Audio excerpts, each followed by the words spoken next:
things that I think is really important is what used to be called environmental blackmail. And you see it now in West Virginia with the coal industry, where it's very clear that coal-fired power plants are harmful. And there was just a story yesterday in the New York paper about national parks. And the idea was that when the Wilderness Act was signed by Lyndon Johnson, or when Teddy Roosevelt created the national park, they were going to be untouched and maintained in their perfect state.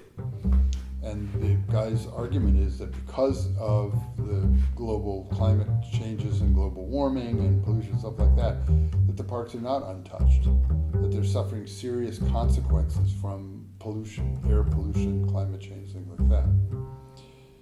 And so historically, Sparrow Point was one of the worst.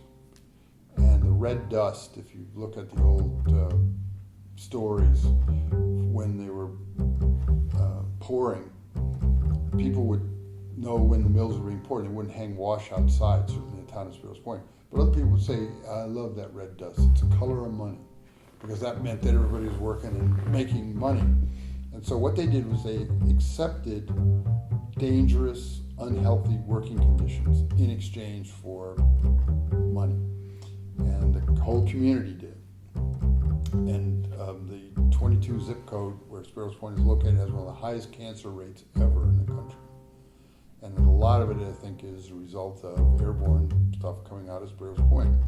Asbestos Peter Angelos made a fortune starting in 1981 by going after the mills for asbestosis.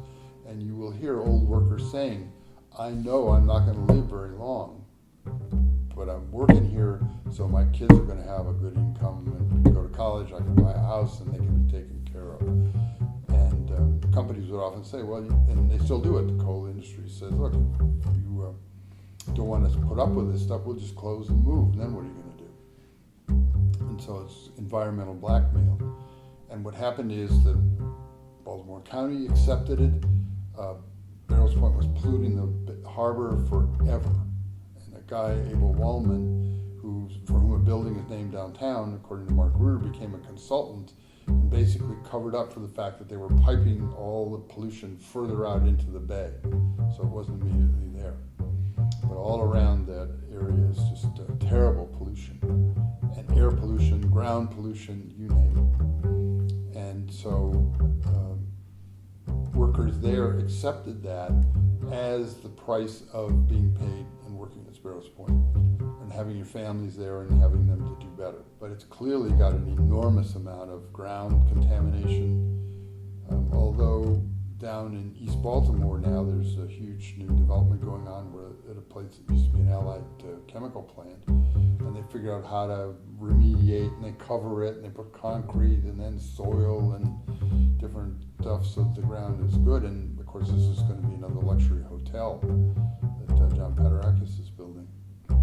So I think it's possible to do, but for decades Sparrows Point was a pollution generator. Every steel plant was, and you go into Pittsburgh, all up and down the Mon Valley, huge cancer rates, desolation, but paid the bills. So it was, I think it's an enormously important part. And there was a group from Goucher a couple of years ago who took a bus tour down there, and they were studying environmental stuff and water and air pollution, ground pollution, stuff like that. I mean, it used to be able to, kids would swim right off the point there, and they'd do crabbing and have a great time. And they were told, if you swim there, you come right home, don't swallow any water, come right home and take a shower, because people knew it was getting bad. But nobody really wanted to challenge Bethlehem Steel and say, look, you got to stop this, because Bethlehem Steel would say, fine, we're going to go to Burns Harbor, Indiana, and we'll make our steel out there, and you guys can have a nice, clean, empty peninsula down here. That's what we call environmental blackmail, or health and safety blackmail. And often it was the same thing inside the plant. Yeah, the conditions are bad, but it's not having a job.